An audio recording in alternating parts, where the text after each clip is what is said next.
Well.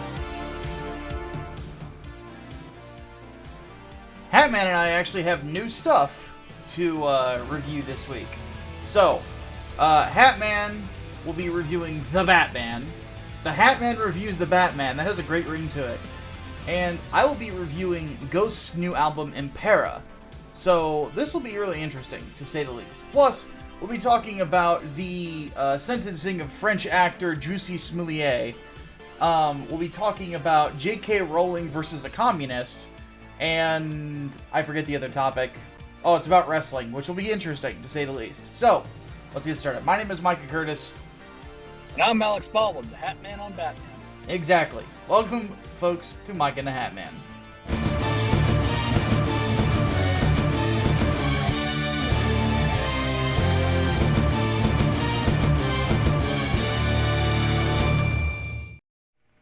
Also, holy shit, we're starting off with a level 3 hype train. Good lord.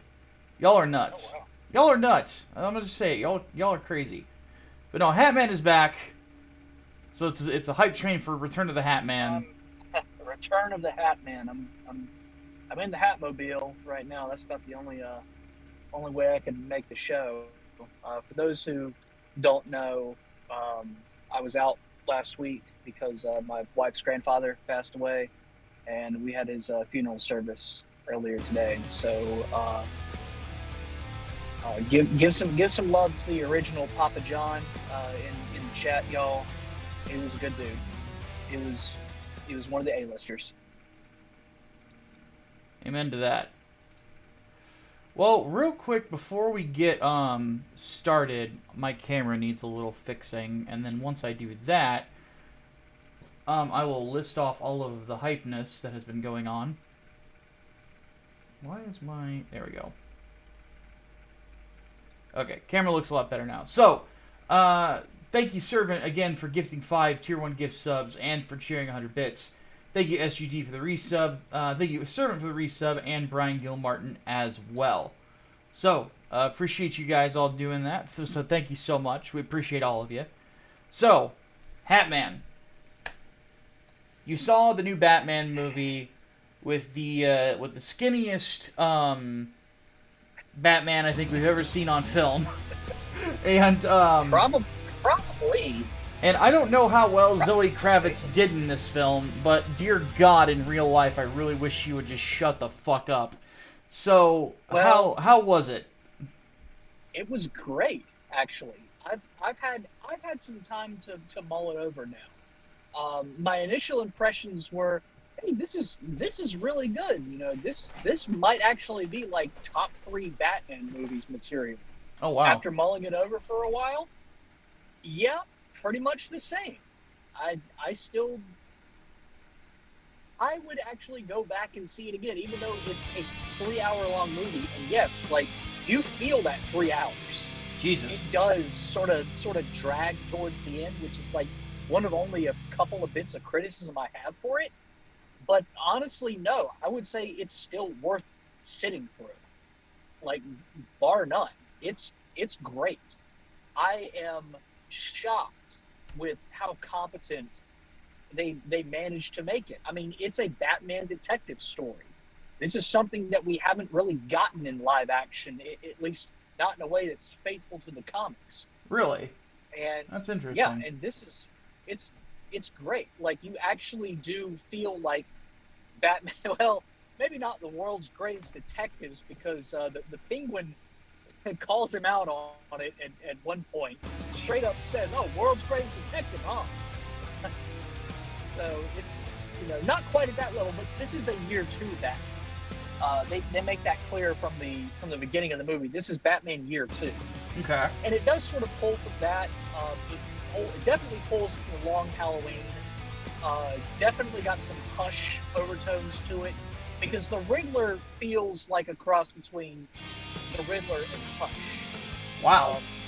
And yeah, it's a weird combination. I'm not sure if I like it, but honestly, I kind of feel like maybe that's the only way that you could do like a Riddler or a cinematic Riddler, because he's really, really hard to adapt. characterized. Well, from what I saw of him, like they were trying to go like with a Zodiac killer vibe. Yes, and that's definitely the way they went about it.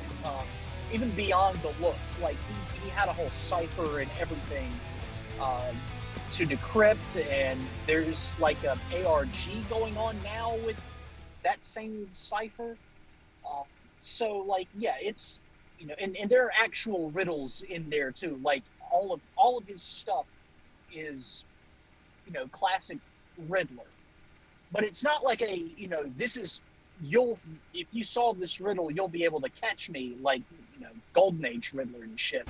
This is like this is your next clue to the big picture, and the big picture is basically like exposing the corruption that's widespread in Gotham.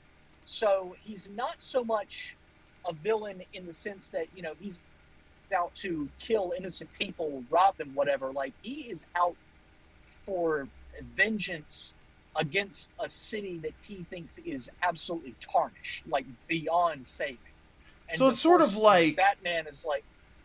So it's sort of like if Batman was in what was that movie with Gerard Butler and Jamie Foxx? You know the one I'm talking about, right? No, I don't know what you're talking about actually. It's the one where he's in prison for killing killing the people that killed his family, and then he starts killing corrupt officials. Somebody in the chat will know the one I'm talking about. Almost sounds like The Punisher. But Law-abiding citizen. That's it. Did you never see that? No, I've never seen Law-abiding citizen. That's basically how you describe Riddler in this is that movie. Well, if that's how the movie goes, then yeah, that's basically because that's his goal. That's really interesting because I always felt like Law-abiding citizen was about the Batman villain that never was, So yeah, because it really felt like they do it in a different way. Well, that's good. Anyway, continue on that. I just felt that reminded me of that, so I had to have an addendum there. Yeah. So they do explain the reasoning behind his outfit. His outfit is basically meant to be a little bit of Gray Man, because you can buy all the stuff at like a army surplus store, and then he's got like even down to saran wrap covering his head, so he doesn't leave like any hair behind at the crime scene or anything, which is frankly genius. Wears gloves and everything. It's you really get a sense that this is a dude who knows what the hell he's doing. Sort of like he could get away with the perfect crime, and really like he's not getting away with the perfect crime. It's just he's covering his own tracks while exposing everyone else's dirty laundry. Sort of like John Doe in Seven. Yes, very close to that actually. Didn't even think about that until you mentioned it, but yeah, that's a good comparison. You mentioned Zoe Kravitz. Her Catwoman is basically the Catwoman out of, I think it was Long Halloween, where she was Carmine Falcone's daughter. Yeah, I think that was Long Halloween. She's basically the same damn character. She's great in the role. Actually, I was very impressed with her. I will say this though, and I think some people have brought it up in other channels and whatnot. She does have a line in there where she talks about wanting to take down the white privileged assholes because and that's the thing though. She's talking about it in the sense of like Gotham's corruption and whatnot. So it makes sense in the context, and that's the last we hear of it. You don't get any other like weird progressive virtue signals throughout the rest of the movie. Like there's that one drop, and it's not worth getting mad over because it's like a one and done. Okay, whatever. Still cringe though.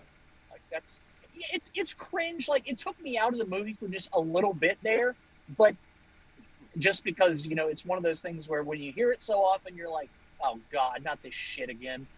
Yeah, It's a trigger term, if you will. it's one of those But things where like I really really wish that directors and writers really did not feel the need to inject that sort of political shit into these films because it just takes you out of it. yeah, yeah. It's sort of But like you've got a fucking masked bomber on the loose, and he's being chased by a guy in a bat suit, and you're worried, and you're still like, so somebody's melanin is your priority here. Shut the fuck up, like Jesus Christ. yeah, but I mean, it's like I said, it's a one and done. It makes sense in the context of what they're talking about. It's not really that big of a deal. If anyone makes it out to be like, oh, this is proof that the movie has gone woke, they're stupid. Like, whatever. It's cringe, but it's not worth throwing the entire movie in the garbage for. Holy shit, Colin Farrell's Penguin. Who the hell would have thought that would work? Let alone work as well as it actually did. Holy shit. Like, this is very different from Danny DeVito's Penguin. Sort of emblematic of Batman the Animated Series Penguin, in the sense that, like, he likes to think of himself as sort of like a high society guy. Yeah. But in the end, like, he still kind of acts like a mob boss. So in a way, it feels more like the Arkham games Penguin, which I'm all for. I'm totally for them. With the Cockney accent or no? No, Okay. not quite that far. He's got more of a New York accent, which I'm cool with, honestly. Yeah, that was one thing I was always like. I kind of rolled with it. Like I could imagine like maybe fucking Penguin was like was in like was born in Britain or something like that in the Arkham universe. But I'm like, I never thought that Cobblepot had ever like lived outside the U.S. I couldn't remember. Yeah. So well, you see, with a name like Oswald Cobblepot, you think, okay, yeah, that does kind of sound British, so I can sort of get that. But he calls himself Oz. Mm-hmm. So, yeah, that's definitely like a fucking New Yorker, or at the very least, like an inner city fucking thing to do. But he's brilliant. Absolutely fucking brilliant. God, who else? Jim Gordon. This is a Jim Gordon to rival Gary Oldman. Jeffrey Wright does such a good job. Like, he is actually amazing. And he has a very large part in the story too. Like, he actually gets into some fucking action. Mm-hmm. This is not one that just sits there, or is mostly behind the scenes, or just mostly at the bat signal. No, he gets into it. Like, some of the more action episodes, or action-packed episodes featuring him from Batman the Animated Series come to mind. And I know I like referencing the animated series here, because it does kind of feel like it's pulling from that as well. Like, there's so much good in this. My God. Who else? Paul Dano does a fine job as Riddler, but he's much better with the mask off, if you ask me. I'll talk a little bit more about him when we get to spoilers, because there's something in the spoiler section dealing with him that we'll get to it. Okay. So where does that leave me? Robert Pattinson is Batman? Yeah. So the only time that you ever actually believe it's Robert Pattinson is when he is Bruce Wayne. Because he's got that sort of like emo boy look about him still. Mm-hmm. And yeah, it is noticeable. But as Batman, he gets Batman. He gets the presence of Batman. He doesn't need to talk a lot as Batman. He gets just stage presence. Mm-hmm. And even though this is a way skinnier, definitely not triangle-shaped Batman like we're used to, he still comes off as intimidating just based on that stage presence alone. There's a scene at the very beginning of the movie when he's investigating the Riddler's first crime scene. And it's a first-person shot walking through the hallway of this mansion. Like, all these cops are around him. And you can see just how they react. And he's not saying a word. And he doesn't say a word until, like, a few minutes later on when he's already solved the riddle that was in one of the cards left behind at the crime scene. But up to that point, like, there is such a strong presence there. Like, he fundamentally understands Batman. And I love that shit. I love it. That is brilliant. I am very glad that they got someone like him to do it instead of, God, another fucking George Clooney. We won't talk about him. It's funny. I said a lot. I don't remember if I said it on the podcast, but I said a lot that this movie is either going to be like one of the top tier Batman films, or it's going to be an abomination. Kind of like what I said about Joker before it released. Yeah. Joker ended up being amazing. This movie is also amazing. I have no idea how they managed to pull a rabbit out of a hat with all the issues that this movie has had, from being a Ben Affleck movie to dropping him to getting Robert Pattinson in there. But my God, I mean, this is for some people, this is the Batman movie they've always wanted. This is the dark, gritty, fucking down in the dirt Batman movie. Like, real street level shit. And on top of that, like, the atmosphere of Gotham City is on point. It feels like a real shithole. The music is so fucking good. I've been listening to the soundtrack pretty regularly since it dropped. It's that good.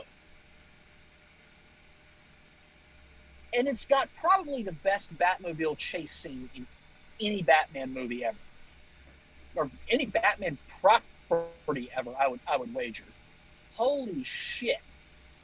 I mean, just the reveal of the Batmobile itself was great. When they do, like, a car reveal that well, they're doing something right. Mm-hmm. They're doing something really, really right.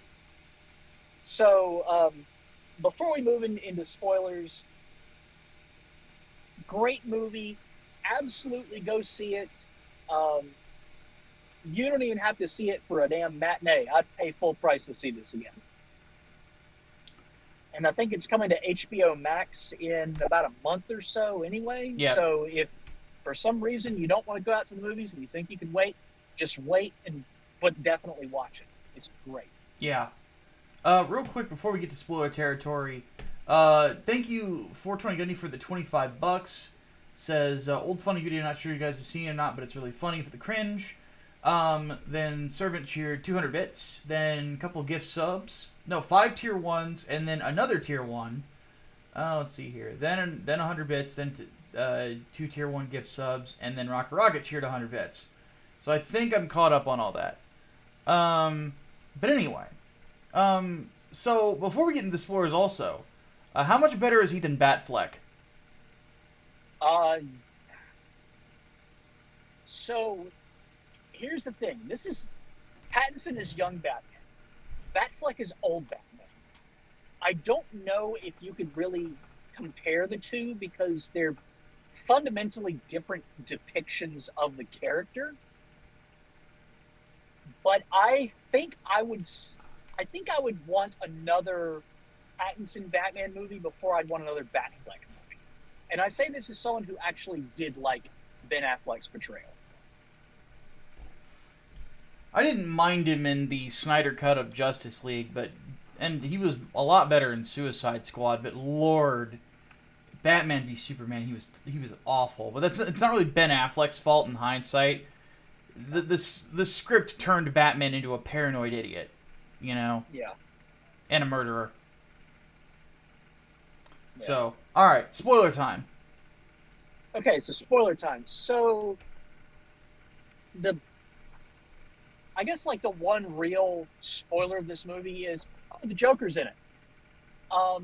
Literally just like a one-off scene where he's in prison with the Riddler and he says, you know, oh, sometimes you just gotta laugh about the situation that you're in, and then, you know, starts cackling, the Joker cackling. Okay. Like, I don't understand why people think that's a big deal and something to keep secret and whatnot. It's just basically an Easter egg. Well, the one thing people are going to ask is, which Joker is it? It's a brand new Joker. Oh, and he's not even wearing the makeup or anything, and you don't see his face. You just see like his mouth. Right? No. What I mean by that is people are wondering whether or not if Joker shows up in the next movie, if like this one gets a sequel, if it's going to be Joaquin Phoenix's Joker. It's not Joaquin Phoenix's Joker. It's definitely. It's right, but people are going to go, but it could be. Are you picking up what I'm putting down here? I'm sort of picking up what you're putting down. But that's why people are hyped, is the possibility, because this movie was as good as it was, and Joker was as good as it was. What happens if you put both elements together? The only way that I would buy that is if they didn't show Thomas and Martha Wayne getting killed in the Joker, because they're killed in a very specific way, or their murder is described in a specific way in the Batman that is contradictory to what happened in Joker. True, but we also have to keep in mind that the director of the Joker said that that Joker is a unreliable narrator. That's true. It could be. I mean, honestly, I would not want it to be Joaquin Phoenix's Joker. I would want it to be someone who was inspired by him. You know, one of those devoted followers, if you will.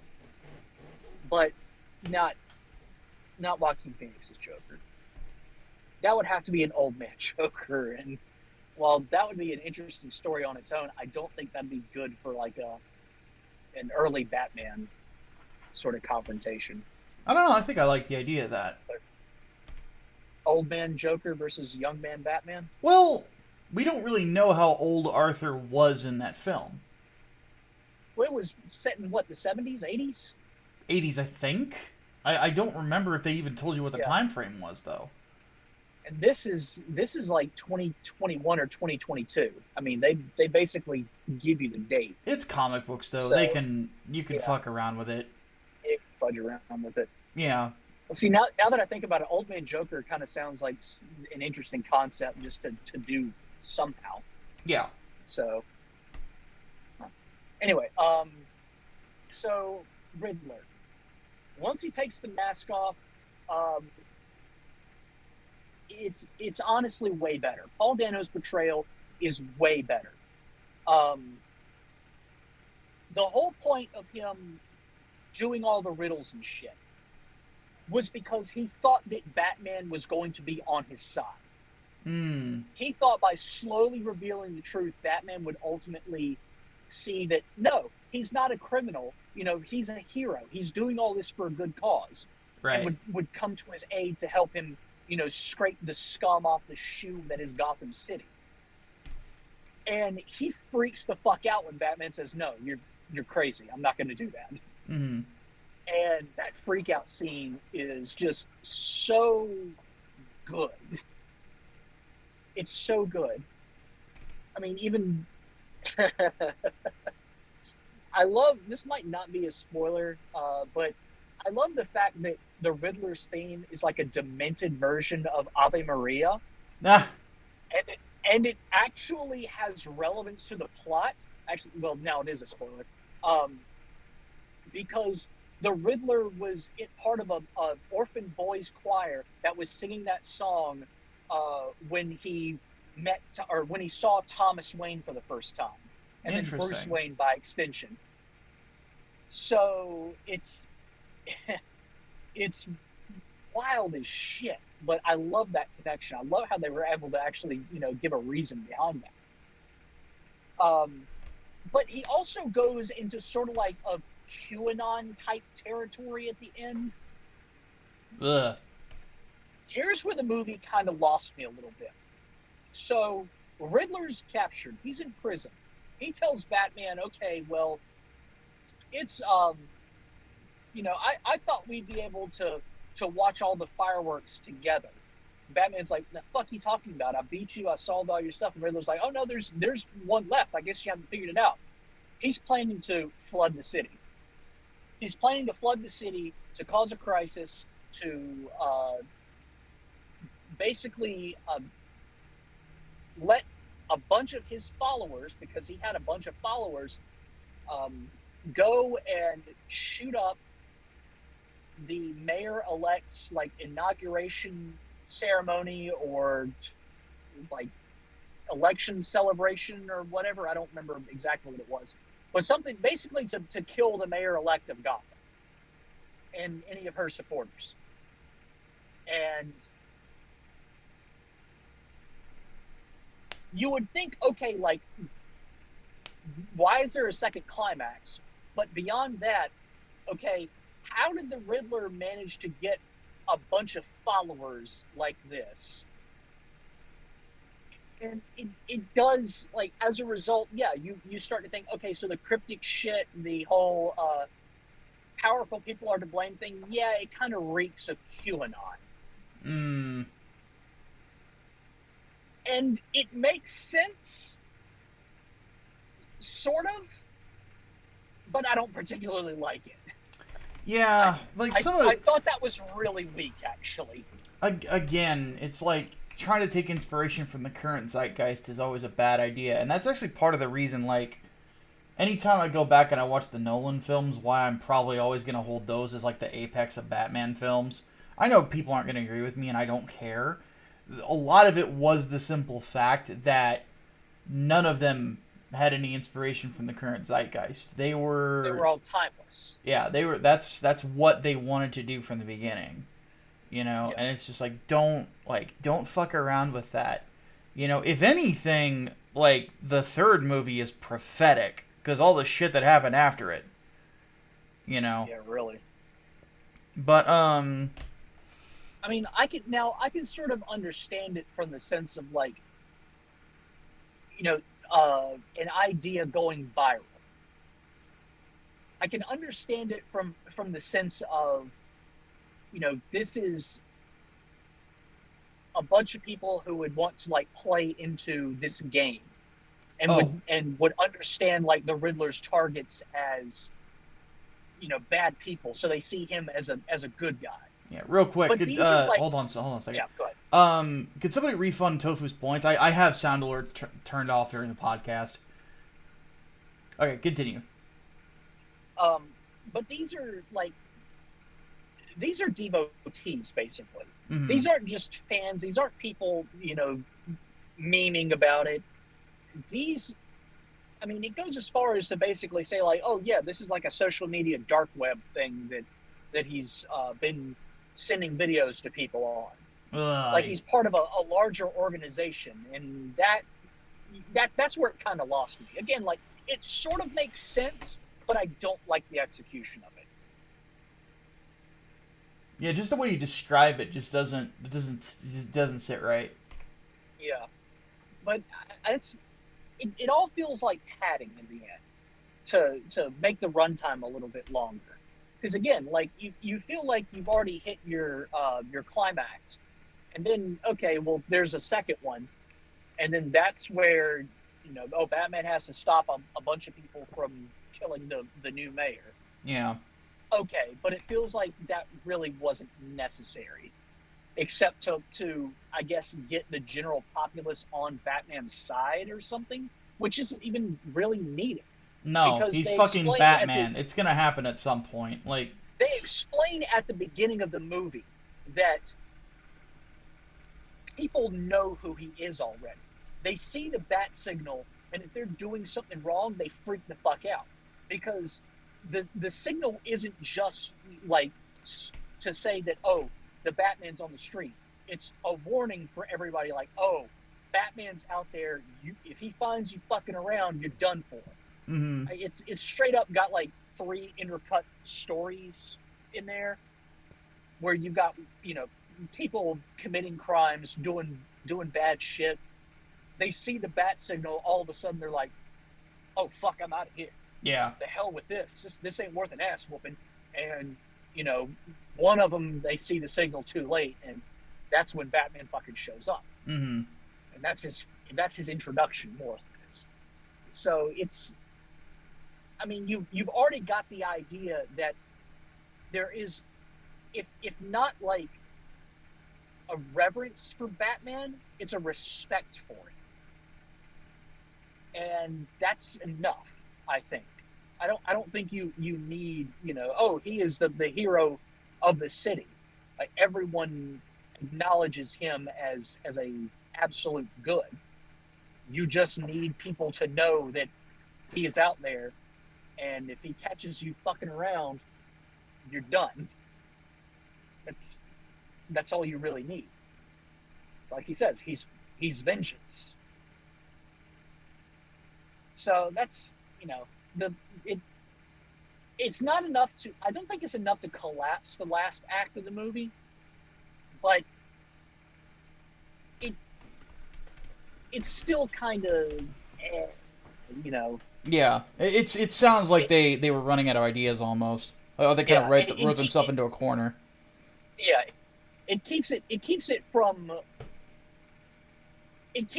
being like, okay, this is absolutely the best Batman movie of all time. It still, I think, would keep it in the top 3, as opposed to, okay, now this is a, bar none, above and beyond. This is amazing. A 9 out of 10 as opposed to a 10 out of 10. Yeah. Well, you have anything more to add on to that, or are you ready to move on? I'm trying to think if there's anything I haven't talked about yet. What's chat? I can't read chat, so what's chat saying about? Is there any questions from there? Or? Not yet. There's a lot of scuttlebutt just about like how they would classify Riddler's crew.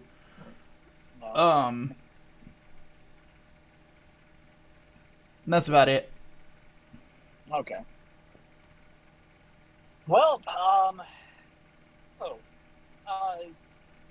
here's one that I didn't even realize until after the fucking movie. John Turturro plays Carmine Falcone. Really? John Turturro, as in the Jesus from fucking Big Lebowski. He does a damn good job. That's an interesting pick. Now, he does such a damn good job. I literally didn't know it was him. He has the look until the credits rolled. Like with his mustache and everything. Like he could definitely look like Carmine. So. Oh, he pulled it off. He absolutely pulled it off. It was amazing, and basically right out of the fucking Long Halloween. Oh yeah, like that's the look that, like, the instant you said him, I'm like, that's what they were going for. Yeah. Oh no, and again, I didn't know it was him until the credits rolled. He was that damn good. Nice. So, yeah, they did a great job. Like, again, this is a cast that you're not even sure if it's supposed to work on paper, but then in practice you're like, okay, yeah, this definitely fucking works. Well, yeah, I mean, like, if you tell me, like, you've got fucking Paul Dano playing the Riddler, like, really? Really? But hey, like, yeah. if it works, man, it works. Yep, it worked. About as well as it could, at the very least. So I guess that's that's about it. That's about all I've got. I think they are going to do more. I don't know if they're doing a whole trilogy, but I think they're doing more, and I know they're doing the Penguin series, which I'm down for. If it ends up being half as good as the Batman, or as good as Peacemaker was, I'm all for it.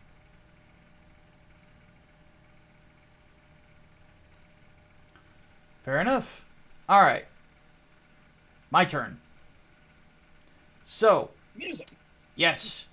I do not get to do a lot of album reviews, mostly because it really seems like it's very rare that I actually catch an album on release. I just remember because what I've never done one on release. Well, no, I did the last Ghost album on release, the week of its release. Oh, okay. Yeah. Okay. And then what I realized what I was doing wrong is on Spotify, because I use Spotify a lot. I actually don't have a lot of bands that I like followed, so that I can listen to their new album when it actually comes out. So I have 2 bands that I'm following on Spotify: Ghost and the Devin Townsend Project. So the Hardbolt says, found it interesting that Alfred notes he's the one who taught Bruce how to fight, not Raish or anyone else. I don't like that sound.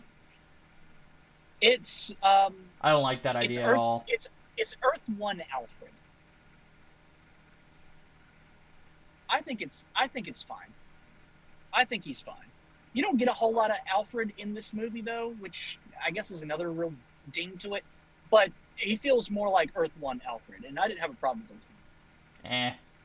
I don't know. I'm never gonna like that idea, just because it's like I really like the idea of Bruce having been trained by a specific set of individuals, like Lady Shiva and Richard Dragon and all these other people, just because it ties him to the underworld in a really intriguing way. And I think losing that loses a lot of potential future storytelling.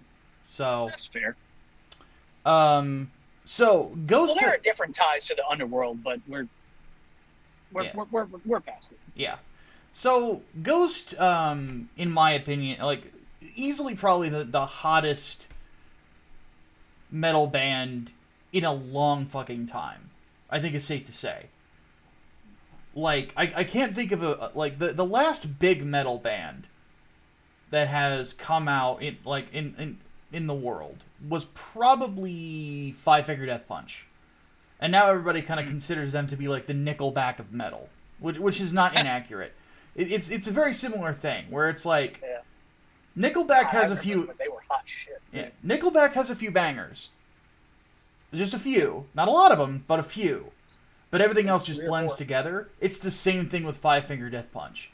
Five Finger Death Punch has a few bangers. I can name 2 of them off of the top of my head. The acoustic version of The Bleeding, Dying Breed, and I don't remember. There's another track off of their original album that I forget the name of it, but that's really good. But that's about it. You named 2, so yeah. And I know the third one, like I can hear it in my head, but I can't remember the title of the song. But regardless, Ghost is the biggest band since, and the big thing about them is that even though they are a gimmick band, quote unquote, shock rock, whatever you want to call it, they are really good. And they're not like trying to be super heavy either. They're not trying to be Slipknot or Five Finger Death Punch, which, despite my criticisms, they can get really heavy. They're not trying to go the extreme metal route. They're actually more trying to like use a style that is very like Black Sabbath, Alice Cooper, I forget the name of the band, Blue Oyster Cult, like that kind of a feel. Very 70s and 80s metal feel to it, very retro feeling. But in a good way. Like they're not doing it to kind of patronize. They're doing it because it's a style that works for them. Because they want to have this like big stage feel to their performances. Yeah, it's a more old school style of metal. And their last album, Prequel, was a rock opera about the Black Plague. And it was fucking phenomenal. It's one of the best metal albums I've ever heard. That and their album before it are like two of my favorite albums probably ever, honestly. They just knocked it out of the park. They released an EP that I forget the name of. Let me look it up real quick. I've got like their stuff in front of me. Not Hunter's Moon. What was it called? I fucking own it. Why am I forgetting it? It's not Ceremony and Devotion. That's their live album. Wow, I cannot remember. But all the tracks got included on the Meliora Deluxe Edition. And, so Meliora and Prequel were fucking awesome albums. Fucking awesome. They have released just banger song after banger song after banger song after banger song. And it has been just, phenomenal. They are a phenomenally talented band. Tobias Ford's the front man, is ridiculously skilled musician plus a great songwriter. I'm gonna be honest though. A lot of people out there are praising this album, saying that it's their best one yet. I disagree hard. I don't think it's their best one yet. I think that it's actually of the last three albums, it's the weakest of the three. Which is kind of unfortunate, because here's the funny thing. There are some songs on this album that are actually some of their best songs they've ever written. Which is really weird. So, this is a very peaks and valleys album. So, just to go off of the track list, there's an instrumental opening, like they do with most of their albums. There's a song called Kaisarian, which is a really good opening track, really gets your energy going. Then they do a song called Spillways, which, I shit you not, dude, sounds like it could be, it sounds like the song from the Rocky movie that was never made. Like, if they did another Creed movie, they would need to put that song in it. It fits Rocky so much. You know, but Stallone retired the Rocky brand, so it's not going to happen. But I think they're doing a Creed 3, though. Really? I think he just retired the Rocky character. Yeah, because I think Michael B. Jordan is actually directing that one, too. How can you do it without Rocky, though? Rocky's his coach. I don't know. I guess Rocky finally succumbs to cancer or something. That'd be awful. But, that would be bad, but at least... That would be, like, the saddest thing ever. Just, like, we're gonna kill Stallone off-screen. That'd be awful. But anyway, Spillways, though, is, like, the song from the Rocky movie that never was. It's fucking amazing. It is legitimately one of the best Ghost songs ever. I don't know if they're gonna release it as a single. They need to. When they do, it will be fucking huge. Like, I want to see this song performed live. Like, it's one of those, like, it needs to be... It's an arena rock song. And it's perfect. Like, I cannot think of a hard rock heavy metal song that I've described as the perfect song in a long time. But there's nothing wrong with it. There's literally nothing that you could be judgmental about it with. You hear it and it's just it's this beautiful earworm. It's one of those songs, like, you know, the songs like get stuck in your head and you want them out. This is the opposite of that. Yep. It's the song that gets stuck in your head, you never want it to leave. There's not a lot of songs I would describe as like there's not a lot of songs I would describe as perfect. Like Only by Anthrax is a metal song I would say is like a perfect metal song where there's literally nothing wrong with it. Orion by Metallica is a perfect metal song. There's literally nothing wrong with it. Let's see here.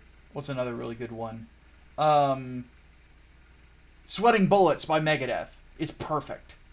South of Heaven by Slayer is a perfect metal song. And there's others that are out there like you could name, but like every band I think has one, you know, and this is theirs. This is their song that is just perfect. And then they have then if they follow up with a song called "Call Me Little Sunshine," which is their you know obligatory Satan song, right? It's not very good. The verses are good, but the chorus just drones. It just kind of drones on, and I don't like the vibe of it. It sucks because they had this problem on Meliora with a song called Mummy Dust, where just like the chorus just shits the bed. It's not the proper chorus for the feel of the song. But then they come back with another almost with a song that you could almost describe as perfect called Hunter's Moon. It's the one that they put on the most recent Halloween movie. Because it sounds like a song that Michael Myers wrote. That's how fucking creepy it is, but it's really fucking good. Then there's another banger called Watcher in the Sky. Then an instrumental called Dominion that's really good. And then they have a song called 20s. It's the only explicit track on the album. And after going 2 albums with nary a profane word uttered, this one really sticks out. Like, in a bad way. And then I listened to it again while I was at work, right? Because I'm just lifting heavy shit. I don't need to, like, be talking to people, really. I've got my earbuds in, I listened to it again. And then I realized where some of the lingo and the way that, like, the sort of spoken singing is going. He's doing a Trump impression. Oh, no. Keep the modern political zeitgeist out of your heavy metal, please. Unless you're making a fully political album, either go all the way in or go all the way out. And it sucked so bad because it's just, I'm like, enough. Like it's just, I get what he was going for, but it was very cringy. I did not expect to ever say that a Ghost song was cringy, but seriously, 20s is fucking cringe. I hate that song. You know, it's like, and the chorus is just, it's shit. It's a shit song. It fucking sucks. And I never thought, like, I've never heard a song by this band that I would say, this sucks. But no, it sucks. It's awful. Like, the rhythm is weird. Like, at points it almost has, like, a hip-hop rhythm. I'm like, what the fuck are you doing? What the fuck? That's... No. No. It just... Why? Like, I wanted to, like, hang myself when I heard that song. I'm like, this fucking just trash. I tried to get into it, too. I tried to kind of give it a shot. But just the style just does not fit this band at all. So... The unfortunate thing is like, they've released it as a single, so now I know if I go see them live, they're going to play it, and I'm just going to be like, oh, God. So, no. And what I mean by hip-hop is, like, they're not, like, turning into... The cadence of the singing doesn't sound like singing, it sounds like he's just speaking. And it almost sounds like he's trying to kind of almost rap. And I'm just like... Because the rhythm is like and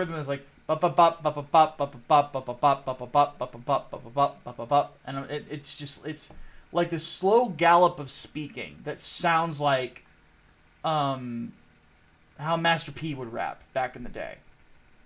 You know, and it's like, fuck off. Then the rest of the songs are just kind of okay. Like Darkness at the Heart of My Love is okay. Griftwood is okay. Bite of Passage is like a quick thing. And then Respite on the Spitalfields is an okay closer. So, all in all, it's not a bad album. But it's got some really low lows for a Ghost album. Like, really, really low. Like, suddenly having a profanity-ridden song out of nowhere, it honestly sounds uninventive. And the fact that you're kind of aping Trump, if nothing else, just kind of poking fun. At sort of like the Trump's arrogance, which is fine, but we've seen so much of it. That it's sort of like you got it's one of those things where like this is one of the most original bands that we've seen in a long time, and then they do something that was that unoriginal. It just feels uninspired. The market is oversaturated by that shit. Yeah, it really is. You know, it's sort of like it feels like some people out there in the arts just kind of feel like they need to hold up a sign every once in a while that says like, we too do not enjoy Donald Trump, which you don't have to like him. I'm not telling people that you have to like him. Fuck, I don't give a shit. But it's just overdone. That's my issue with it. But so anyway, this is just one of those albums that I feel like it's gonna be one of those things where I'm gonna be listening to certain parts of it when I do writing in the future, but I cannot listen to this all the way through. I can't do it. It's just those lows are really low. So will I recommend it? I would say before you actually buy the album, listen to it on YouTube or Spotify first before you actually put your money down. And see if it's something that you really feel that you want to buy the whole thing, or if you just want to buy a few tracks. Because if you just bought fucking Kaiserian, Spillways, and Hunter's Moon, I really wouldn't hold it against anyone. Because those are the big songs, in my opinion, that are really, really top-notch. So, Spillways is just one of those songs that just spoke to me when I heard it. I was just like... It really felt like... It really took me out of my body for a minute in a way that only good music can. And I actually listened to it on repeat, I think, like 12 times while I was working. I needed to... And it's one of those things where, like... Because I have a musician's ear, I can pick up on everything that's done in a song. I needed to hear it again and again and again so that I could kind of understand it, because I felt like I needed to understand it. It's very, very strange. I get that way with certain songs. And that's one of them. So, if nothing else, for those of you who are in the Patrons Discord, or rather the Subscribers Discord, I should say at this point, I actually put it in the heavy metal section. Fucking listen to it. Like, put it on the background while we're talking. And let us know what you think about it. I want to know what people think of that song. So yeah, I can't recommend the whole album. Can recommend certain songs. Give it a listen first, and see if you want to buy it. Fair enough. Okay, Hatman, do you keep up with the wrestling anymore? No, not really. Like, the only thing I semi keep up with is where my old middle school buddy is right now, and old middle school even buddy. then I don't always know it. Yeah. I don't know if he's been on AEW before. I think maybe he was... Don't keep me in suspense, man. What's his name? His name is Andrew Everett. He did TNA stuff a couple years back. Andrew Everett. Well, that name sounds very familiar. I think he's been on AEW. I think he has, because one of my friends said that they swear to God they saw him on there once, and I don't know if that was true, or they were bullshitting me or what, but yeah, no, I grew up with him. Like, he used to wrestle in the building like up the road from the office. Like, literally, that's where we had a fucking wrestling ring at one point, and that's where he fucking learned. And he always say, it's funny. I use him as my example of the follow your dreams story, because even from that age, he was like, "I'm gonna be a pro wrestler. Go for it." He fucking did it. So, follow your dreams. He did it. I'm still waiting for my payoff. Does he still remember you? I have no idea. I have not seen him in years, so. He has a Twitch. I'm gonna shoot it a follow. And I will look to get in his chat, and I will see if he remembers you. Because if so, I wouldn't mind having him on to interview him. Yeah. That would be really cool. Great. But yeah, apparently recently he got his release from Impact, so he's just doing stuff on the indies now. Yeah. But that's fair. That's fair. Yeah. I always know him as Drew Winkle. Growing up, that was his name. So he's going by his first and middle name as his wrestler name now. So, Interesting. But anyway, yep. he might know these guys here, the Briscoe Brothers. So the Briscoe Brothers, for those who don't know, are a long-standing tag team in Ring of Honor. They're my favorite current tag team. If Optimus is still in the chat, I know he likes the Briscoes too. They are literally. Oh, they're also just a couple of country boys who followed a dream. They are from the middle of nowhere in Delaware, and they went over to Ring of Honor. They were on the very first Ring of Honor show. They have been like several-time champions. Mark Briscoe has actually won. I'm sorry, Jay Briscoe has actually won their world title, and then Mark has won the television title. So like kind of their mid-card title. So these guys like are super experienced on the indie scene. Everybody loves them. The only place they got turned down for WWE because they weren't quote unquote cosmetically pleasing, because their gimmick is they're rednecks, you know, and they're redneck badasses. Well, shit, who the hell watches WWE but redneck? I know, right? It makes no fucking sense. It's so stupid. It's like when NASCAR tried to clean up their image. Yeah. You know who the fuck your audience is. Yeah, it's like, I'm sorry, but South Park kind of got it right. Pro wrestling's redneck soap opera. I mean, it's a soap opera for guys. Yeah, pretty much. It's a soap opera about a fake gay sport. That's what professional wrestling is. But ain't nothing wrong with that shit neither. Ain't nothing wrong with it. Yeah. But anyway, these guys, though, when AEW got started and Ring of Honor was actually bought out by Tony Khan, who was the owner of AEW, a lot of people had been demanding that he sign the Briscoes, because he's bringing in all these other major Ring of Honor talents. And they, these guys are getting ignored, and people just have no fucking clue why. You know? No fucking clue. Because it's like, these guys are money. Like, you put them in there with any of the tag teams that AEW has, and they're going to put on matches that are just fucking incredible, because these guys are really good. Plus, there's a ton of people on the AEW roster that are really high on them. CM Punk is really high on them. Daniel Bryan is really high on them. Like, Daniel Bryan's good friends with these guys. Or Bryan Danielson, I should say now. So on. So, like, there's a lot of guys who have known these dudes for years. Like, you need to sign them. And apparently, somebody in Warner Brothers, which, again, like, I don't have a high opinion of Warner Brothers right now, is apparently telling Tony Khan not to sign them. So here's what the rumor is.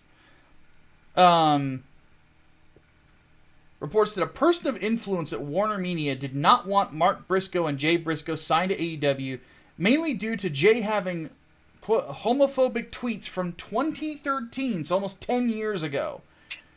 And it says here, Jay apologized for those tweets shortly after he made them at a Ring of Honor show. So he actually addressed the audience directly and apologized to the fans for what he had said. Shortly afterwards, so this wasn't even a years later fucking thing. Yeah, exactly. And by the way, nothing since then has happened. Jay has been completely and totally professional. So is Mark. You know, these guys are pros. Like, they've been in professional wrestling. They're in their, like, they're in their late 30s now.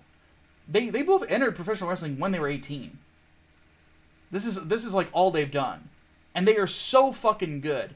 And they have not been given the opportunity to, like, perform on one of the biggest stages. They kind of got robbed in WWE. And now, like, for them, and then now they're getting robbed because of a mean tweet that again he apologized for. So basically, this is the problem. Now apparently there's still, like, some fights backstage about this. Like, there are people backstage that are pushing for these dudes, and I honestly hope that they do. But I'm gonna be honest. My issue with this, and what this says, and this is the statement that Warner Media is making by telling Tony Khan not to sign these guys, putting pressure on him not to sign them. You're basically saying that things said years ago on Twitter that have been apologized for are still a reason not to hire somebody. Even if they're phenomenal at what they do. It's saying forgiveness is impossible. Yeah, that's exactly what they're saying. I don't know who that higher up at Warner Media is. I don't know who that person is. They're a fucking asshole. They're a cocksmoke. I don't use that insult very often, but that's what they are. Like whoever that person is, they are a douchebag. I want them to go, and I want them to go to the DMV. And I want them to go to the front desk of the DMV and say, hey, I need to get some new special license plates, some specialty license plates. And you know what their plates need to be?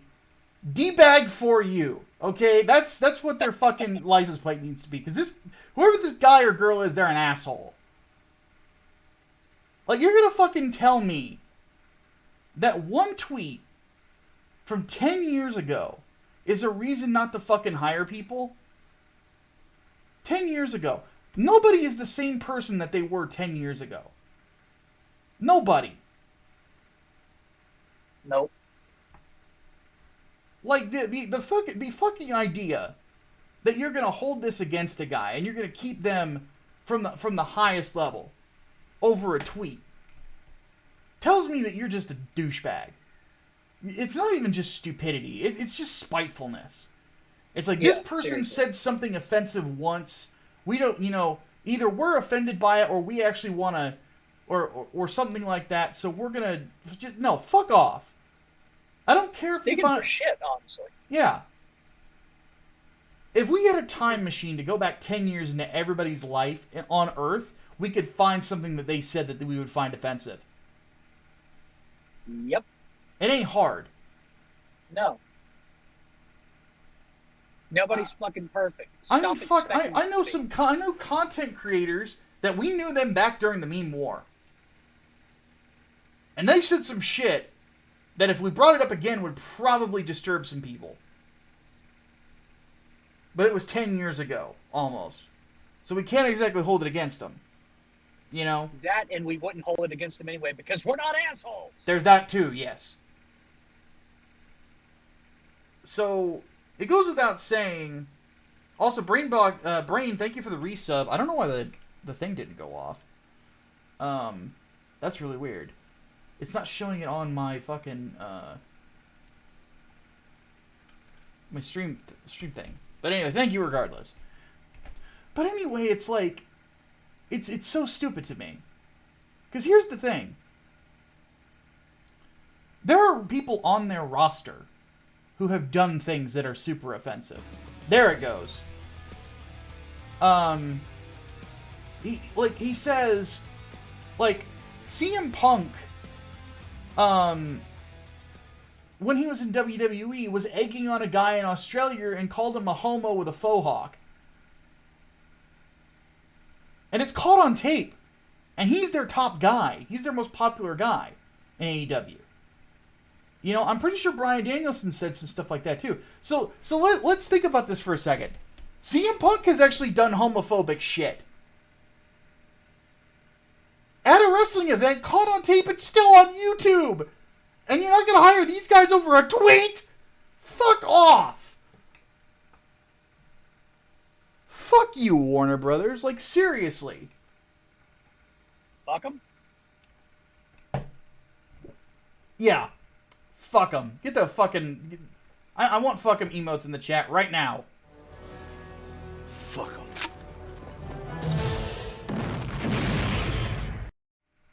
Holy shit. Like, it makes me mad. Partially because I'm such a huge fan of these guys. They're so awesome. But it's also just because of what it says about where the culture's at right now. And it's fucking disgusting. And I don't see it getting any better either. So it sucks. It really sucks that's going to be the legacy of what, that these guys are getting basically kept from the top of the billing. It's fucking stupid. This cancel culture shit needs to end. It really does. Mm-hmm. All right. Let's move on. So, first off, for a woman her age, J.K. Rowling's actually pretty easy on the eyes. That's what you start with? I can say this because I'm still single.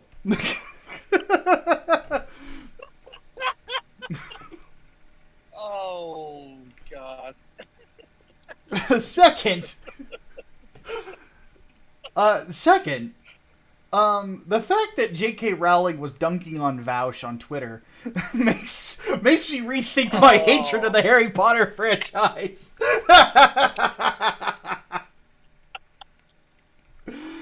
Oh man. no! Oh no! Fucking Vaush. Oh my God. And she retweeted the pedo shit, didn't she? Yeah, so let me find the thing here. So where is the thing? Okay, so Vaush goes on Twitter and he says the following. All J.K. Rowling had to do was shut the fuck up, and she would be the most uncritically beloved, uncritically beloved for a century. Women, be quieter and start apologizing. Challenge. First off, Vaush, that's not very progressive of you. Not that he cares about being a hypocrite. I think it's pretty well known at this point. Vaush is a grifter who believes in nothing. Yeah. He says he believes in things. He doesn't believe in anything. He's just a grifter. He says things because he wants the edgy bucks. You know? He's waiting for Hassan Piker's mansion. He really is. He sees what Hassan has and he's gunning for it. You know? Which, by the way, this is something that I need to say. Hassan Piker is not going to be rich forever. Because if you're, like, buying a house in the Hollywood Hills and a Lambo, that one thing you gotta understand is that has to be maintained. The insurance is gonna be insane. The property taxes are gonna be insane. And the insanity of them will turn you libertarian real fast. But if he can't keep up that money, because that's the funny thing, like, I'm not trying to be a dick about it, but the pressure's on him. You know? Pressure's on him to perform at that point. If he cannot keep those numbers up, he will no longer be in that house in 5 years. You know? Nope. So... then he'll just be a regular socialist as opposed to a champagne socialist. Exactly. It's one of those things where it's like, man, you better fucking, like, do what the Pauls did and start boxing, because that's going to be your one avenue to keep yourself wealthy. You know? Really? Go get your app. The difference is that I have a feeling that if Hassan tried to actually box, he would probably get his shit pushed in. Well, I'd pay to see that. Oh yeah, me too. But anyway, J.K. Rowling says the following. I thought this was a great fucking comeback. She says, "What you and your ilk fail to appreciate is how tediously familiar I find your tactics. I had a violent ex-husband who used to tell me life would be great if only I'd comply." So, abusive ex-husband talked like this. And this is not the first time that, by the way, people have said that Vaush sounds like somebody who abuses people. But you're making the same mistake he did. Women like me can't be bullied out of resistance.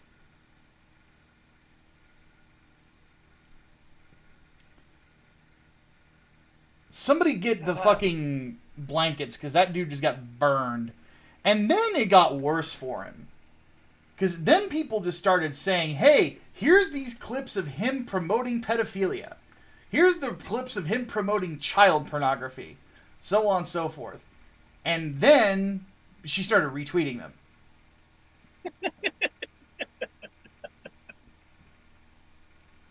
Now you fucked up. You have fucked up now. Yeah. Because here's the thing.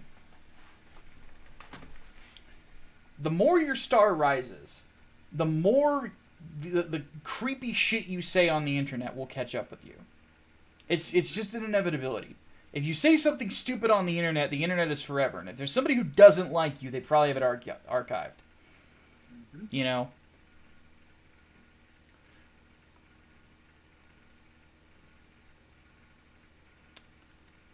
So, The worst thing you could possibly do is double down on the shit when people call you out for it, too. yeah, Vaush, being the head ass that he is, did exactly that. But it goes without saying that this is sort of a common thing that I'm seeing from people that, like, again, bring their politics into entertainment and stuff like that. First off, like, I don't know why J.K. Rowling's opinions on transgenderism even fucking matter to people, because her opinions aren't going to change policy. It's very rare that celebrity opinion ever influences policy. I think it, honestly, from what I've seen, it tends to have the opposite effect. So getting pissy about it on the Twitter is stupid, in my opinion. It's the same reason, like, it's a lot. I was just gonna say, Go ahead. It's really, really, like, well, it's why I honestly stopped doing it. It's like these people don't fucking care. Like, they're putting their opinion out there because they really don't know what else to do. Honestly, because more and more people are living their entire lives on the internet. And by the way, it's bad for you. Being terminally online is not fucking healthy. Because nothing falls into proportion when you are terminally online. Everything gets exaggerated. And this, what J.K. Rowling has said, is also getting fucking exaggerated. Literally, people are saying that she is calling for genocide. Where? That's always my question to that. Exactly. But they say it like without even a shred of understanding. Not to mention, and this is something that constantly gets me about advocates, is like, if you say a group of people is being genocided and they're not being genocided, you've lost the cause at that point. I remember during, like, when Comicsgate was really hot, that like when who was the writer of fucking America Chavez? Gabby something or other. Gabby Retardo. We'll just call her that. Gabby Rivera. Gabby Rivera, yeah.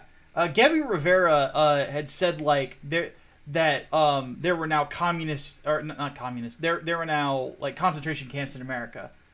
And I said, I'm like, well, where are they? Just around the corner from the Starbucks? Because I clearly have missed them. And I got blocked for that. But it's true. It's like, we know that's not happening. So stop. Like, stop sounding like a retard. And now I'm banned on Twitter again.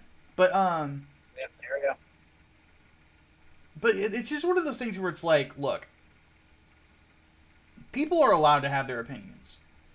People also do not have to agree with how you live. Mm-hmm. If you don't like that, who the fuck cares? Does anybody really think that, like, Christians lay awake at night because Bill Maher does not agree with their religious beliefs? I know I don't. I sure as fuck don't either. You know, it's like, who the fuck cares? You know, everybody has stupid fucking opinions. Mm-hmm. You know, and opinions that you're not going to agree with, and so on and so forth. Like, it's just one of those things where it's like, none of this matters. You're being spurty. Just stop it. So, oh goodness. Speaking of Spurgs, so we are not getting into politics with this, because Jussie Smollett is not a political figure. No. This is sort of where we talk about.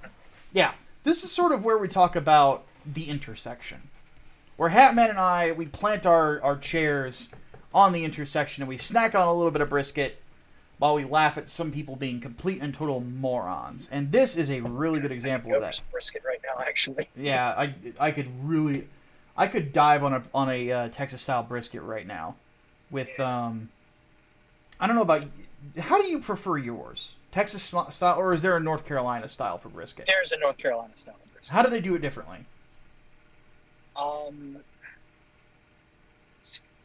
As far as I know, it's mostly just the same way that they do well, at least as far as sauce wise, like the same kind of sauce we would put on our pulled pork barbecue.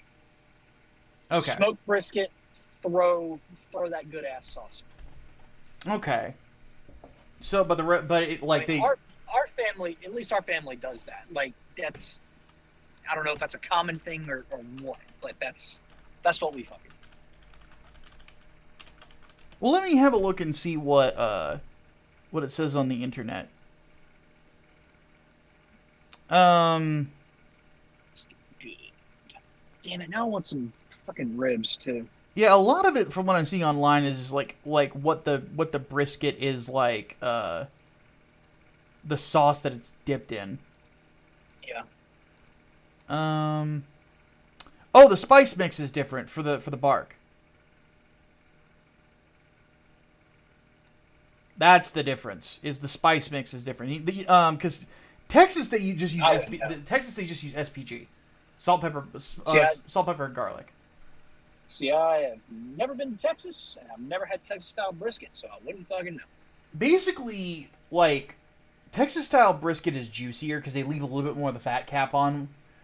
And the spices are simpler. It's meant to be eaten on its own, just by the taste of the meat. Where from what I can see here, North Carolina brisket, the spice mix that they're using is one that goes really well with barbecue sauce. Yeah. It's like salt, pepper, garlic, paprika, and like red spice, you know? We like our sauces anyway. Yeah, so that would make sense. But, when the state has two separate kinds of barbecue sauce, yeah, we like sauce. Yeah, that sounds like really good too. But yeah, Texas is like the type where like they've smoked it for so long it just falls apart in your hand. A lot of places I know will use like oak and mesquite as well too. Yep, that's the way to do it. Yep, and it's very good smoke, but it's sweet taste to it. So the meat itself has a lot of flavor. But anyway, enough about the food. Okay, guys, keep it a little bit less spicy in the chat, please. And one thing that needs to be said here, why anybody's race matters is beyond me. Do not bring it up in my chat ever, because it doesn't fucking matter. And you guys know better than that. So, tell me a little. Hatman, take the lead on this for just a second on Jussie Smollett being sentenced. So, I don't know the details of the sentencing, but let's go over the crimes that he's accused of. Basically, lying to the goddamn police, filing a false police report, because what did he do? He faked a damn crime, quote unquote. Tried to claim that two white guys wearing Trump hats just so happened to be carrying a bottle of bleach and a fucking noose outside in Chicago in freezing cold weather. Just so happened to be out doing this, assaulted him and said, "Yeah, this is Trump country and shit." And it turns out, no, he paid off some fucking African dudes to do it, and he fucked up. Congratulations, your additional 15 minutes of fame is now forfeit. Why he decided he needed an additional 15 minutes on top of the fact that, he actually had something of an acting career taking off, beyond me. But now that career is pretty much done for. And he's got doesn't he have a jail sentence? Yes. It's like 150 days in jail or something? Yeah. So, yeah, around about 5 months, basically. And then he's got like a couple years probation. And he went on a fucking tirade afterwards. And the reason that I want to bring this up, the reason that Smollett did this was kind of twofold, in my opinion. Mm-hmm. The first one is he really felt like he wasn't getting the roles that he deserved in Hollywood. So he really felt like this would elevate his star. Because like some method acting, if you will. Yeah, the only film I can think of that he was in that was high profile, like he was not high profile in it, but it was a big movie at the box office, was that crappy Alien movie. He was actually in that. And he was in Empire.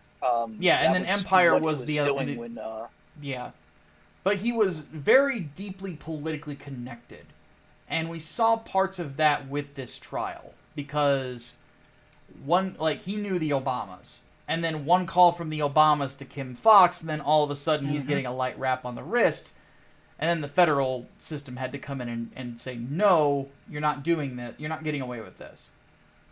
Didn't you know Mayor Chicago too? Yeah. So, when it came right down to it, though, that was the first part. The second part was he definitely was far too obsessed with the political zeitgeist. And, because he was probably far too obsessed with the political zeitgeist, he figured that this was going to happen. That he was going to get in there, and it was actually going to be one of those situations where he's going to be perfectly fine, and nobody's going to pick up on it, and he'll get away with it, yada, yada, yada. And now he has basically, he's fucked his career and stuff like that. And this is kind of, honestly, at least in my opinion, the perfect example of why you should not let your everything get dominated by politics. Honestly, because it genuinely drives people to do crazy shit.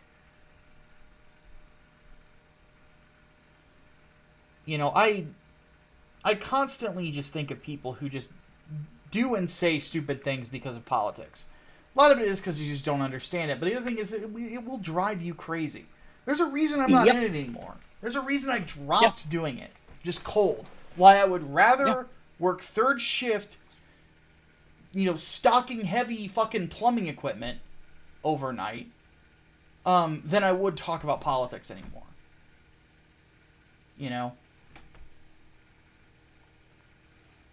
So, which is why we're not going to get into politics in the chat. Hard-boiled. I'm watching you. Sorry, I need to pick on somebody. But the point is that it's one of those things like this is a perfect example of why it's not worth it. It's it's going to be terrible. It's going to be stupid. It's not going to be worth it. It's always a douche and a turd. And it's not worth investing your time and energy in. It isn't. It never will be. Because it's always going to be the same because people are still people. So, needless to say, it is unfortunate for Jussie Smollett. He will be sharing a cell with his attacker, but I guess it's just how the cookie crumbles. Okay, time for Q&A. So, onto the Discord server.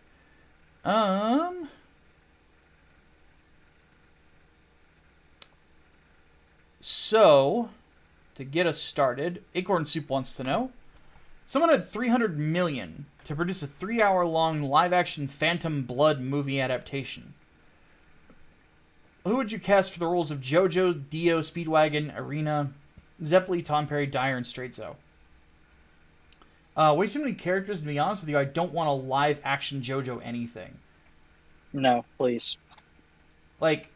Go watch the live-action Japanese JoJo movie, and you'll see why. And I'm going to leave it at that.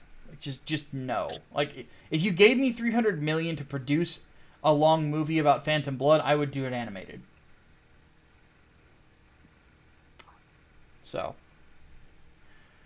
Servant wants to know, how long do you guys think the usual goofballs will go nuts once Sonic 2 drops due to delay?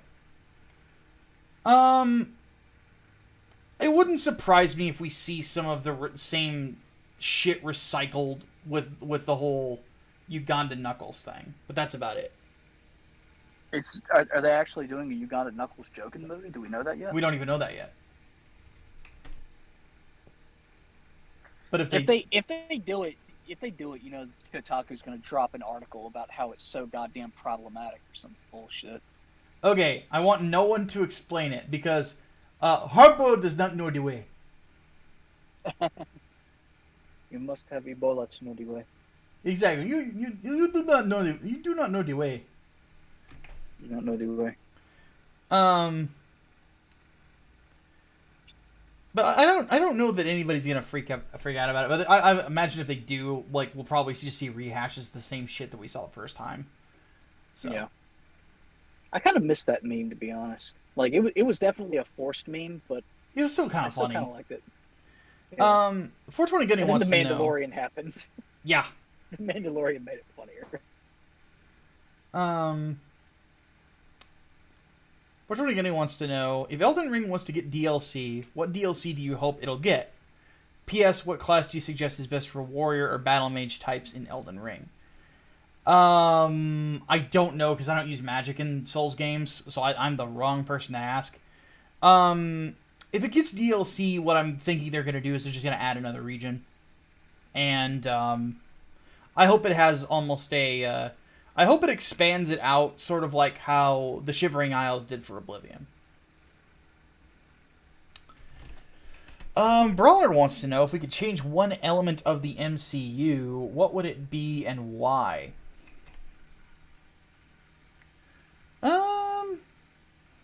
Don't do anything more with the Eternals. They sucked. It's terrible. Terrible. Anyway, just one thing we could fix with it. Yeah, if you could change one thing. I could change one thing.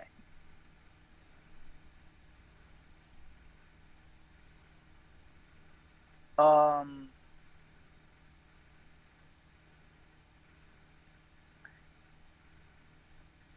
don't. Damn. I don't know where. I don't know where I would put this, but I would have the MCU as we understand it basically already be in House of M. As in, there were mutants. Wanda at some point said no more mutants, and this is just what we know of the MCU. So we don't think there are any mutants in there. And undoing that will bring mutants into it.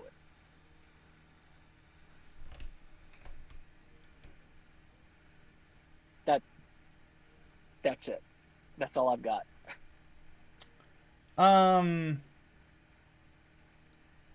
I would do... No more Eternals. Aside from that, yeah, like, I would finally have Rhodey become Iron Man. That's fair. So... Give Punisher the War Machine armor. No, let's not do that again. Hardboiled, I literally just answered that question, like right before that. So, what happened to my finger? This is what I get for trying to play the hero. Yep. Let's see here. Hardboiled wants to know, have either of us been following the movies that the Daily Wire is doing, and do we have any thoughts on them? Not in the slightest. The problem that I kind of have with what they're trying to do is, because it is like stuff that's going to appeal to more conservative individuals, it's like gonna be dramas or fucking deconstructions, and that's all I've seen, and I'm just not interested. It's nothing against them, it's just, it's the problem that I have. I really don't like the look of the Hyperions either, because it looks like a deconstruction. I'm so sick of deconstructions. I love Carrie Elwes, don't get me wrong, but I'm over it. I really just don't like deconstructive shit.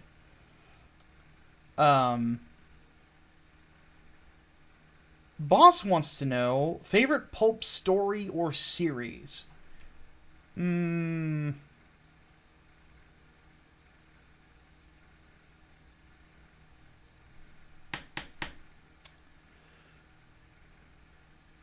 I haven't read a ton of pulp stuff. I don't know that I've read any, so I don't think I can say. I do remember. I don't remember the name of the story, but it was the introduction of Thulsa Doom in Call the Conqueror. I remember that being pretty good. But I've never been the biggest fan of pulp stories. A lot of it just because so many of them are just throwaways.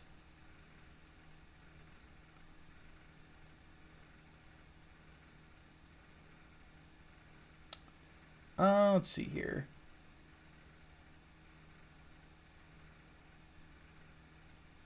Oh, SGD asked, what is our favorite meme of recent years?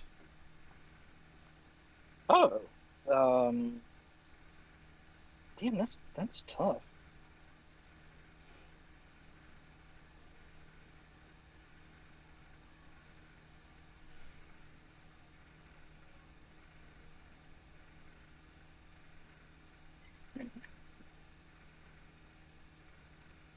That's tough because there's just so much out there. Like you don't even half know what the fuck is a meme.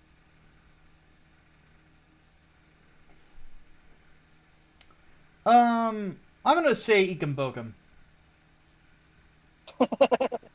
Ikambokum is kind of fun.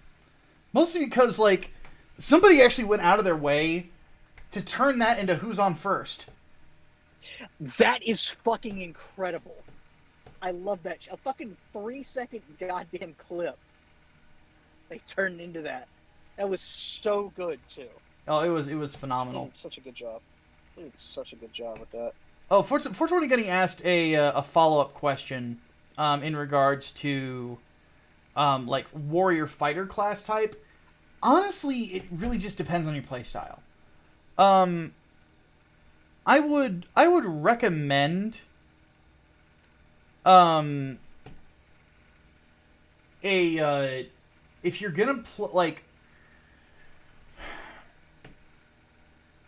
I would actually say in this game, Dex builds get the best weaponry. Because so many of them have a bleed effect. And a bleed effect can do so much fucking damage.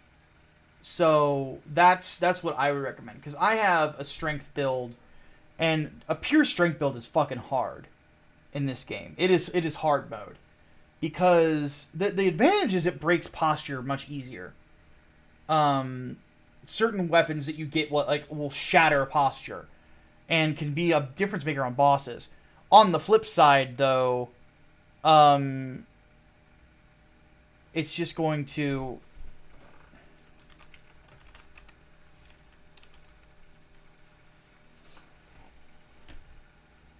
be one of those things where you know, it's just one of those weird things where it's like in every Souls game there's like a meta for like what works really well, and in this game it's like the bleed effect is huge. So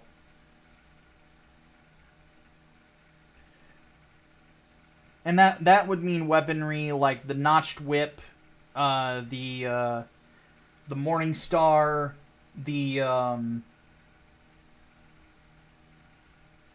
flail, like all that stuff are really, really good. Rick wants to know, do we think Sunrise Studio will take any legal action against 3D printed Gundams? Only if you try to sell them. Can't do that. That's illegal. But and if they struck that down, I would actually support it. Because I understand, like, for personal use, trying to 3D print like a 1/100 scale of like a Gundam that's never gonna get a master grade, or an RE100. But on the flip side, like selling it is highly illegal. So.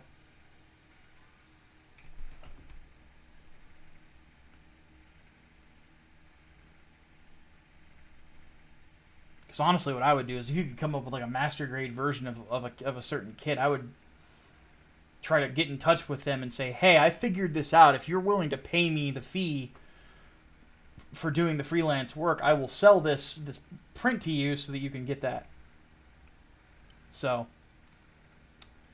okay, let's hit the chat, because that's all we got from the Discord server.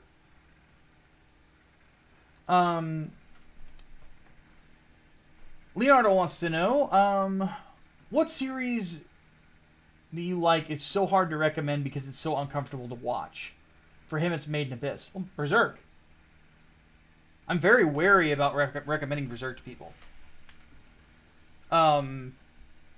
Mostly because of the Eclipse. Like, there's some hardcore shit in all of Berserk, don't get me wrong. But the Eclipse especially is, like, horrifying. It's very hard to watch. Yeah. Unless, of course, you're twisted fucks like we are, and then it's like, hey, beach episode. Yeah. But, I have actually seen grown men watch the Eclipse and cry. Like, legit, like, weep. I have one guy that I know who had a more visceral reaction to the Eclipse than he did when he watched fucking a Serbian film. Then again, that's because the Serbian film doesn't actually have characters in it. Berserk does. This is true, yeah. So yeah, for me it's Berserk. What about you, Hatman? Is it a series, or can it just be like anything? Well, if you can't think of a series, just say any whatever. Because I can't. Yeah, because I don't know if I can really think. Like, the only series that immediately comes to mind is, like, Elfen Lied, but even then, like, that's not... It's not, like, amazing to the point where I recommend it to everybody. That's just one that I know, like, if you can't survive the first 11 minutes of it, you're not going to survive the rest of the fucking thing. Yeah. But that's, you know, so well known that I kind of feel like, anyway, that's a cop-out answer.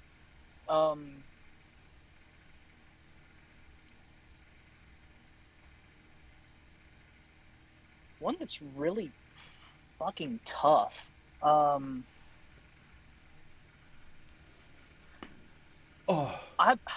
might actually have to say American History X. Y'all know that's like my favorite fucking movie. Mm-hmm. But that fucking curb stomp, man. Yeah. That fucks people up. Well, so does the ending. Oh yeah, good God, yes. The ending is such a fucking down note. Yeah. If nothing else, though, Benjamin Sisko does cure racism. Ben Sisko does cure racism. So, there's that. Okay, what else we got? Will Geary wants to know, considering the considerable downsizing of DC's office space and the fact that they only sell Batman, how long do you think DC Comics actually has? I think that in the near future, I see them really downsizing the amount of books they offer. I think that they're going to cut down on the amount of monthlies that they put out until they can really get a formula that sells outside of Batman. I don't see them disappearing, but I definitely see them coming close to being on life support. Hopefully there will be a point where Warner Media does step in and say, hey, this is bleeding money. You know, like, we need to come and fix this. And we need to figure out what's going on. But again, because of the current zeitgeist, I don't see that happening. So, you can't rely on Batman forever. That's very true. Are they still going to go woke? Why are we talking like that hasn't already happened? Confused. Like, DC's had these problems for a while. Like, fuck, dude. Like, that whole, they did a whole Wonder Woman book where they, like, turned, like, half the Greek gods into flat black women. Like, it was really weird. Like, they're So it's like, they've been there. Are they going to maintain? Well, and that's the question. that I'm asking is, are they going to maintain? Because if they do, they're going to go under. If they don't, then they have a chance. So.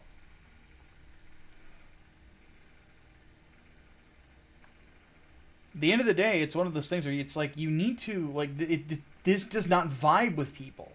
You can't keep forcing it, you know?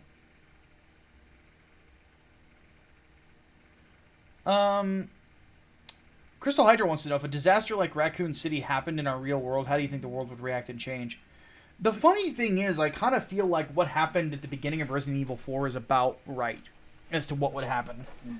Where, like, the government would step in and basically, like, people at Umbrella would come up on charges and stuff like that. That's what would happen. You know? That's the weird thing about Resident Evil is, like, the world responses to what happened in it sound about right. You know? Which is really weird to say, because it's such an outlandish series. But, you think about it. Like, well, the first thing that would happen is the government would go after Umbrella. The second thing that would happen is there would be some sort of an internet. There would probably become a black market for biological weaponry. The third thing that would happen is there would be some sort of a government agency or United Nations agency that would actually be devoted to actually hunting down these black market bioweapons. And then the fourth thing is that would sort of become the new terrorism, which all happens in Resident Evil. Which is really, again, that's really fucking weird to say that makes sense. The premise of Resident Evil is goofy as fuck. But the responses to the stimuli in Resident Evil kind of makes sense. You know? Am I wrong, Hatman? Am I talking on my ass there? No, I don't think so at all. I think you're on the right track. So that's just my 2 cents on it, though. Brian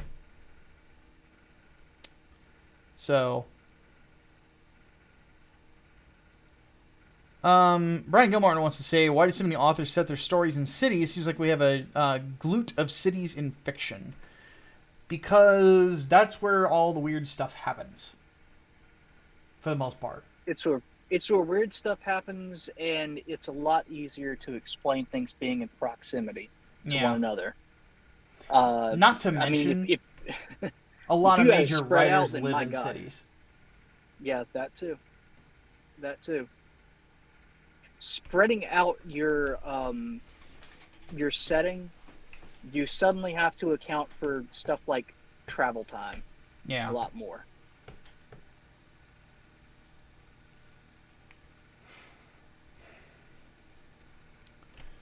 Alright, I think we got everything out of the chat. So, it is time for cringe, and looks like we've only got one clip this week. I can't even participate in cringe. What is this? Yeah, so I'm gonna have to. It's the second time I haven't been able to fucking do cringe. What the hell? So I will have to solo this one. Only one clip this week, unless somebody throws more money at us. Which, given how money has been very tight for me, I would very much appreciate people throwing money at me, but that's up to them. But let's have a look at this Boston Dynamics swearing mod. The big dog swearing? Yeah, okay, I guess. That's interesting. Alright, here we go. 3, 2, 1.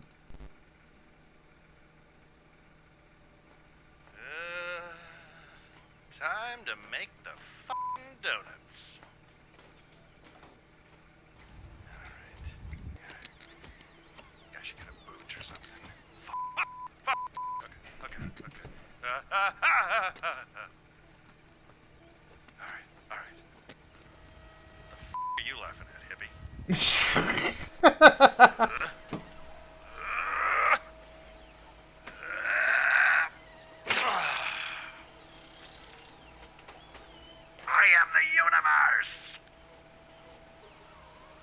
Where do you want this?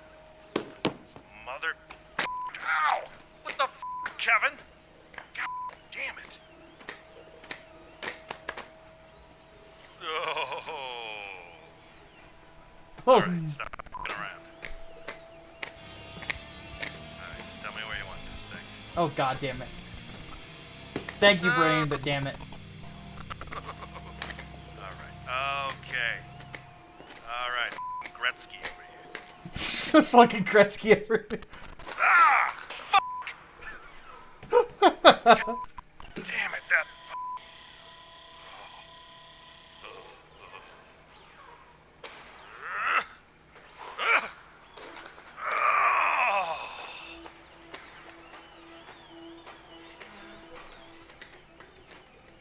See you later, Kevin. See you tomorrow, face. Burn your fucking house down. Okay, that was good. That was good. See you later, Kevin. I'll burn your fucking house down. Oh man.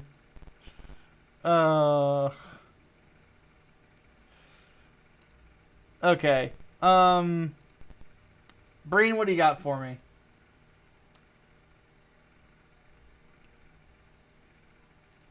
Because Brain got me the other one.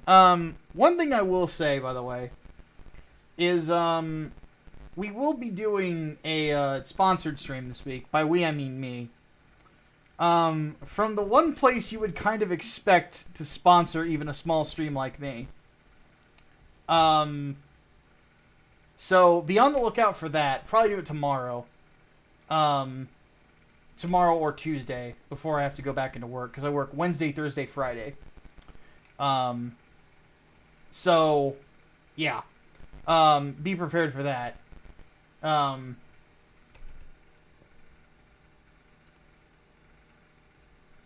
We'll give Brain a second to find the cringe.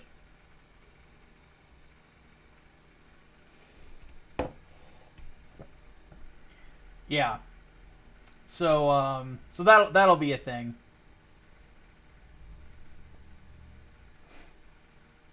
Well, of course, Hatman is silent on the robots because he couldn't watch the clip.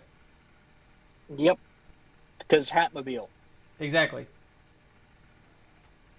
Meanwhile, I don't know if Hatman saw this, but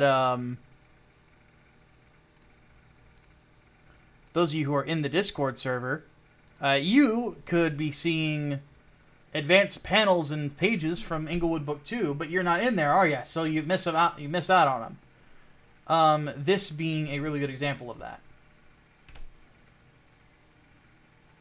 I've seen some advanced stuff, but I don't know how new it is. The I'll just say this right now, like, fuck, dude, like, the secondary artist that we got on this is fucking killing it. Like, Hoffael is so fucking good. He gets it. You know, he really understands it. So. Oh, by the way, Hatman, you never told everybody how you escaped Silent Hill. Oh, so it turns out that I took a lesson from The Mist and I drove to a grocery store. There you go. I found out what happened though. Someone actually did plow into some fucking transformer somewhere. Oh wow. And they took out several of them. They were able to get power back like later that night. So I was able to go back to the office late that night and go turn the lights out that I'd left on. Mm-hmm. Nothing got damaged that I could tell, so everything is fine. Nothing is ruined. But yeah, that was kind of scary. Not gonna lie, I was freaked out a bit.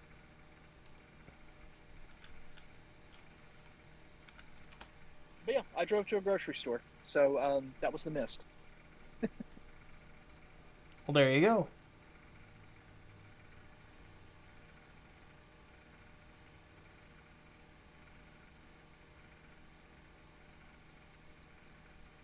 Still didn't get batteries for my flashlight, though. Still need to fix that. Womp womp.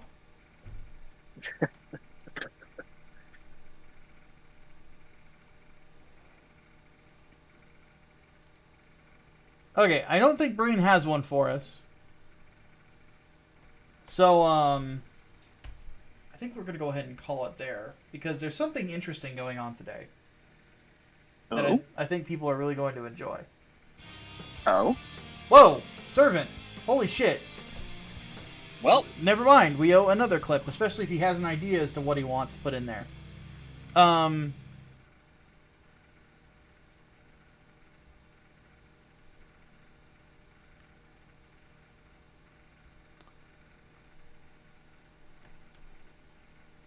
what do you got, servant? Well, I clean my eye out. But after one or two clips gets posted, we'll give it a couple minutes. We are going to go raid Graded, because they are live right now, because guess what today is, Hatman? what is today? Today is David Cage Day. Oh. Yeah. So Xavier is over playing fucking Indigo Prophecy. Oh. Yeah. Or as Yahtzee Kershaw likes to call it, Baron Von Teapot's fucking ludicrous adventure. Pretty much. Yeah. And they have started a petition to strip David Cage of his French Legionnaires Award because he's not French enough. Oh my god. And so we need to have that happen. So we're gonna go raid them afterwards. It looks like people are posting things now.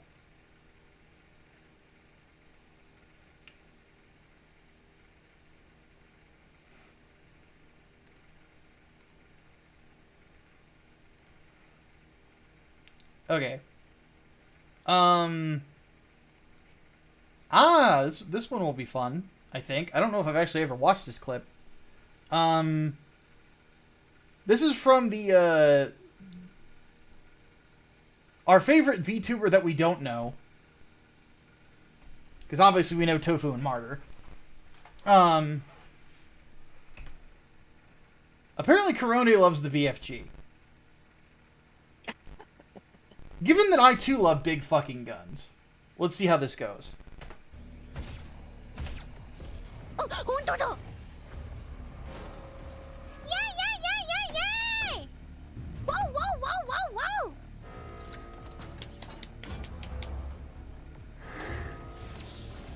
昔からの友達だって。やったー。 Martyr, don't shit talk my friends in here, dude. You will incur my wrath. T. 使いたい。 I'm sorry, just this little Japanese, 使いたい。 adorable little Japanese woman めっ getting freaked out over blood and guts just as fucking old. Oh my god. What? Oh, she said, oh my god. I thought she says, oh Micah. I'm like, what'd I do? Oh god. おい。オッケー。あ、届かねえ。届かねえ。届かねえ。ワンワン。T。わー。デーモンを排除しました。ロックダウン解除。T 最強すぎんちょっと。ねえ T 最強すぎんちょっと。はあ。数値 Okay. She's the most adorable murderer ever. BFG. Thank you.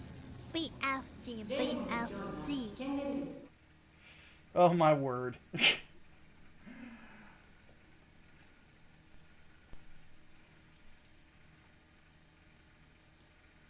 Alright, I think that's gonna be it for today.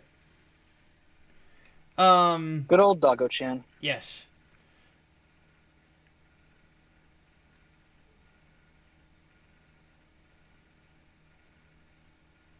Room for one more clip.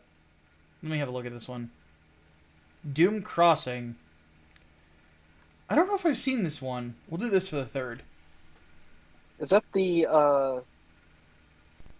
music video I think. or the song? Well, If it's the song, I know what that is, and it's amazing. but everything turned upside down when a new guy came to town.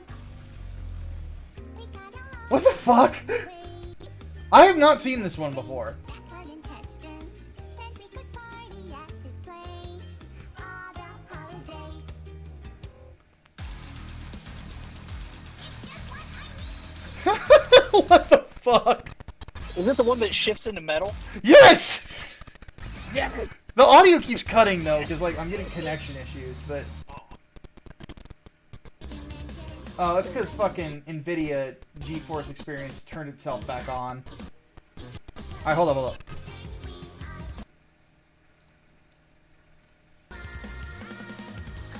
There we go.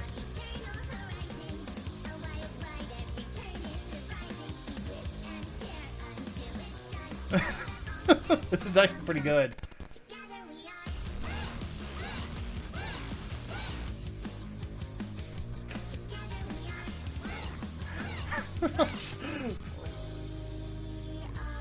Yeah, it's so good. I fucking love that.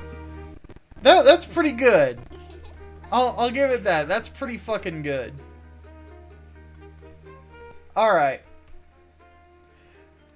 Well, again, before we take off, big thank you to everybody who donated, who, like, we had a level 5 hype train today, for fuck's sake. Like, dear God.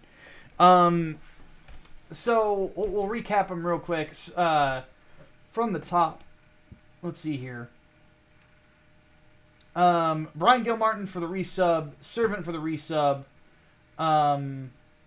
SGD for the resub, Servant for the bits, Servant for gifting like 10 fucking subscriptions, I think, today. 12. 12 or 13, like something around there. Brain for the resub as well. And then 420 Gunny, Brainbox, and Servant for the donations. You guys are awesome. So what we're going to do is we're going to go ahead and raid graded. And we are going to enjoy David Cage Day. I will actually be over there in that stream too.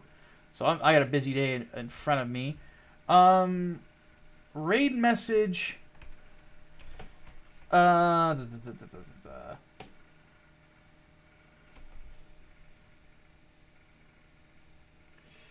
Just to see how Optimus reacts, we're just going to do Justice for Juicy. So Okay. like that. I was gonna say if it's Xavier playing it, say something about Gary Busey.